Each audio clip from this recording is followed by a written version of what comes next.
ሰላም የአእምሮ ብርሃን ቤተሰቦች ባላችሁበት ሁሉ ሰላማችሁ ይብዛ። እንዴት ናችሁ? እስኪ ዛሬ ለሁላችንም ሊሆን የሚችል አንድ በጣም ደስ የሚል ርዕስ ይዤላችሁ መጥቻለሁ። ይህም እንግዲህ ሁላችንንም በዕለት ተዕለት ህይወታችን ላይ የሚፈታተነን አንድ ጉዳይ አለ። እሱም ጭንቀት ነው።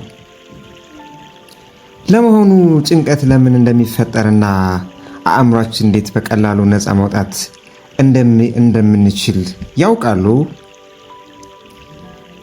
ዛሬ የጭንቀትን ዋና መንስኤዎችና ህይወታችንን የምንቀይርባቸውን 3 በጣም ቀላል የሆኑ መፍትሄዎችን ይዤላችሁ መጥቻለሁ።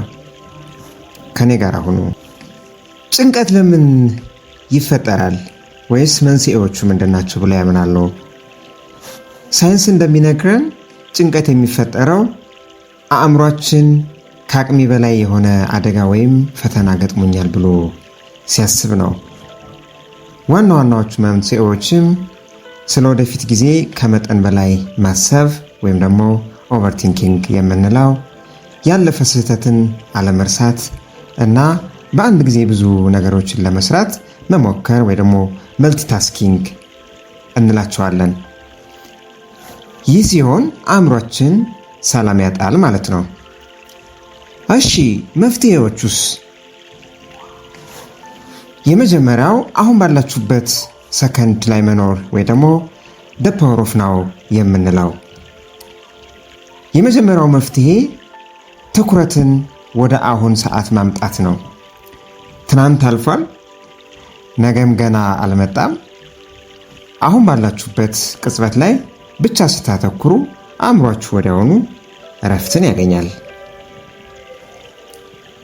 ሁለተኛውና በጣም ጠቃሚ የሆነው ደግሞ የ4-7-8 አተነፋፈስ ስልት ወይ ደግሞ ብሪዚንግ ኤክሰርሳይዝ እንለዋለን። ጭንቀት ሲሰማችሁ ሰውነታችሁን ለማረጋጋት ይህንን አድርጉ። ለ4 ሰከንድ በአፍንጫችሁ አየር ወደ ውስጥ ሳብ አድርጉ። ለ7 ሰከንድ በአእምሯችሁ ያዝ አድርጉት። ከዛም ለ8 ሰከንድ በአፋችሁ ቀስ ብላችሁ አስወጡት። ይህ ልምምድ የልብ ምትን በማረጋጋት ጭንቀትን ወዲያውኑ ያጠፋል። ስለዚህ ይሄንን ማድረግ መለማመድ ይኖርብናል። ሶስተኛው መፍትሄ የመፍትሄ ማስታወሻ ወይ ደግሞ አክሽን ጆርናል እንለዋለን። ብዙዎች ይሄ ቀላል ነገር ሊመስላችሁ ይችላል፣ ግን በጣም ትልቅ መፍትሄ ነው። የሚያስጨንቃችሁን ነገር በወረቀት ላይ ጻፉት።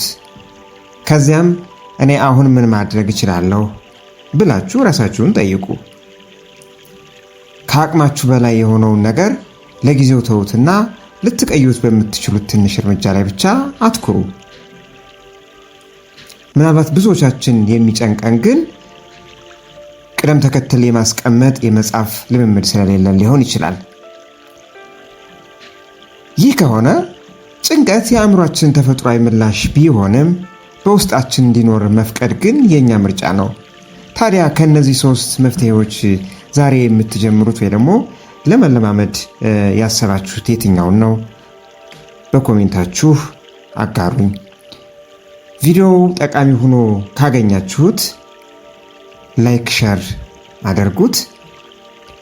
ለቻናላችን አዲስ ከሆኑ ደግሞ ዛሬውኑ ሰብስክራይብ በማድረግ የቤተሰባችን አባል ይሁኑ።